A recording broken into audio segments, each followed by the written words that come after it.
Chapter 9 in the Rosebush.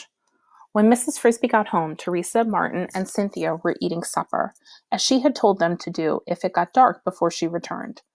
Coming silently down the tunnel, she could hear them talking in the room below, and she paused a moment to eavesdrop on their conversation. Obviously, Cynthia had been worrying, and Teresa was reassuring her.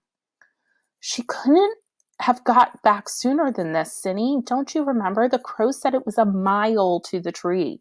It might even be farther." "Yes, but crows fly so fast.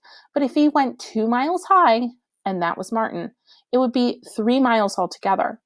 "6," said Teresa. 2 up, 2 down, 1 to get there and 1 to get back. "That's right. No wonder she isn't back yet. But what about the owl? You know how owls are." It was still light when they got there. He couldn't see. "But it's dark now," said Cynthia. "Oh, I wish she'd come back. I'm scared." "Not so loud," Teresa said. "Timothy will hear." "Home," called Mrs. Frisbee, hurrying the rest of the way down. And it appeared that they had all been worried, for they ran to her, and even Martin, who ordinarily avoided such displays, threw his arms around her. "Oh, Mother," cried Cynthia, near tears. "I was so worried." "Poor Cynthia, it's all right." "How high did you fly?" asked Martin, recovering quickly.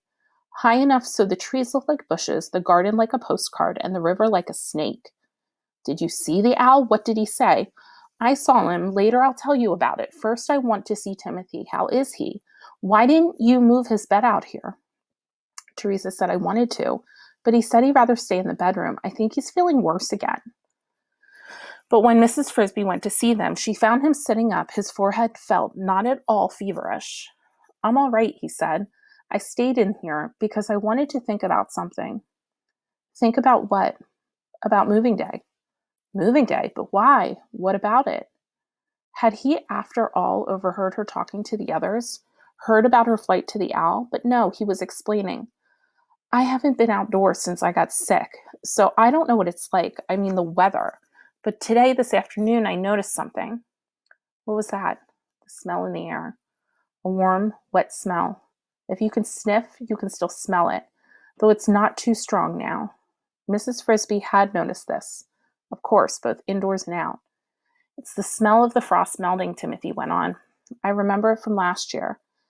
And after that, it wasn't long until we moved. Mother, when are we going to move this year?"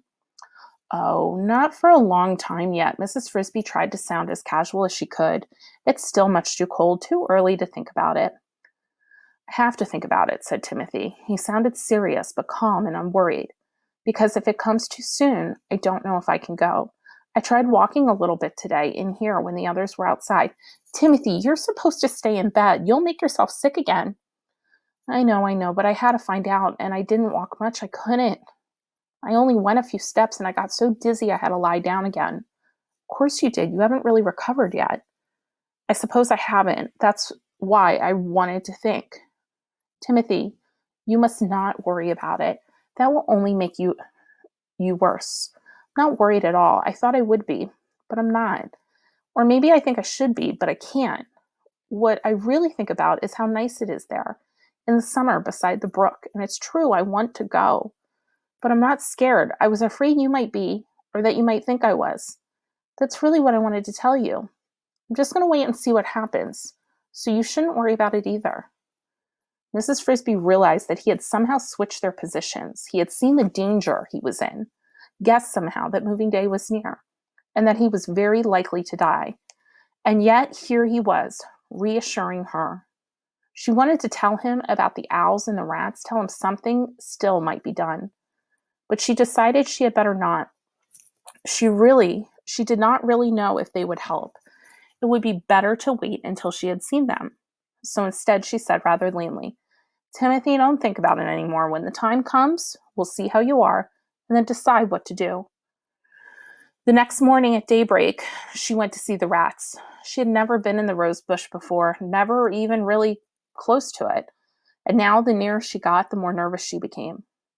No one had ever told her, nor, as far as she knew, told any of the other animals to keep away from it. It was just something they knew. The rats on Mr. Fitzgibbon's farm kept to themselves.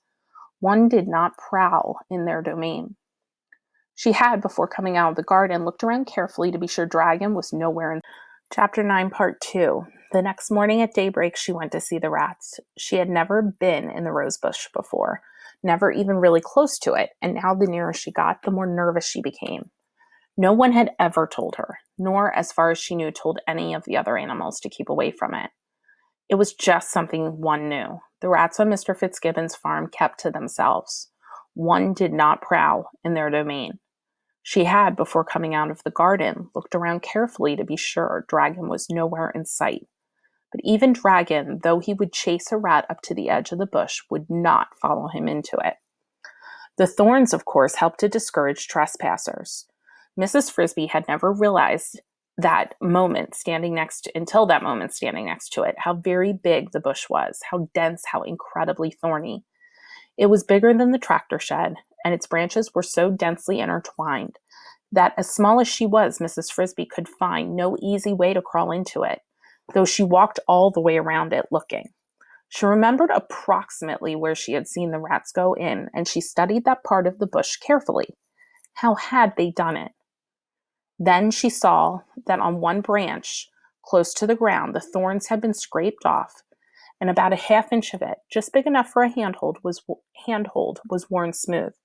She put her hands on this and pushed timidly. The branch yielded easily, rather like a swinging door, and behind it she saw a trail, a sort of tunnel through the bush, wide enough so that she could walk into it without touching thorns on either side. When she went forward, she released the branch and swung back silently into place beside her. She was inside the bush, and it was dark. She walked forward, peering into the dimness, following the small trail which wound the curving course towards the center of the bush, its earthen floor packed firm by the pressure of small feet. Then, straight ahead of her, she saw the entrance. She had expected what? A round hole in the earth, most likely, but certainly nothing like what she saw.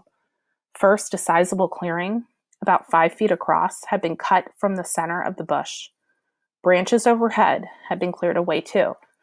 Not quite the top of the bush, but almost, so that the sunlight filtered through easily, and soft moss grew on the ground.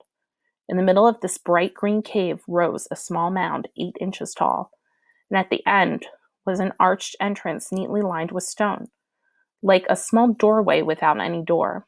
Behind the entrance, a tunnel, its floor also lined with stones, led backwards and downwards.